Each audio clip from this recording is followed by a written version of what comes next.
शुद्ध परमेष्टि की आराधना सभी संसारी जीव करता है। पंच परमेष्टि की आराधना आप लोग करते हैं, उसमें अरहंत, शुद्ध, आचार्य, उपाध्याय और सर्व साधु, इन पांचों परमेष्टियों की उपासना की जा रही है। और उसमें सबसे श्रेष्ठ कौन है? आपकी दृष्टि गई है क्या?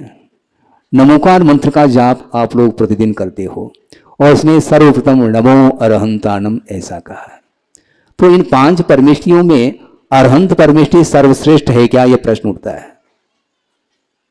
किंतु अरहंत परमेष्टि समस्त परमेष्टियों में सर्वश्रेष्ठ नहीं है। फिर कौन है? शुद्ध परमेष्टि श्रेष्ठ है, क्योंकि सिद्धावस्था के उपरांत और कोई भी अवस्था नहीं आ सकती।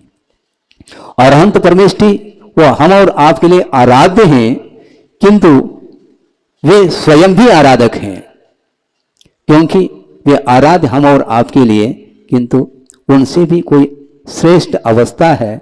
उसको प्राप्त करने के लिए उनकी अभी भी साधना कुछ शेष रही है।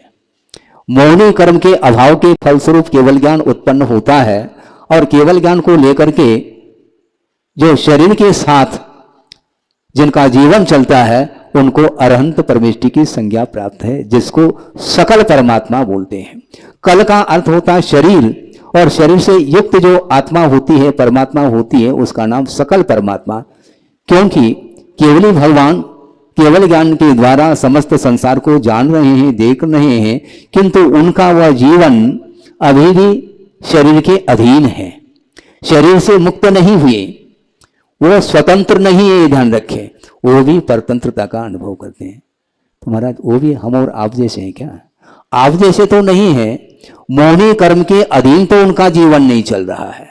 संसारी प्राणी का जीवन स्वाधीन नहीं, किंतु मोह के अधीन चल रहा है। इसको पराधीन जीवन बोलते हैं। किंतु जिन्होंने मोह को परास्त कर दिया है और केवल ज्ञान को उत्पन्न कर दिया है, उनका जीवन परतंत्र नहीं, स्वतंत्र है। किंतु मोहनी कर्म का अभाव करने के बावजूद भी उनका जीवन अभी भी आयु कर्म के आश्रित चल रहा है। आयु कर्म का जब तक अभाव नहीं होगा तब तक सिद्धत्व की उपलब्धि नहीं हो सकती, यह सिद्धांत है। तो अंतिम यदि कोई शुद्ध पर्याय है तो सिद्ध अवस्था है, और उसके निकटवर्ती कोई पर्याय है तो अनंत अवस्था है।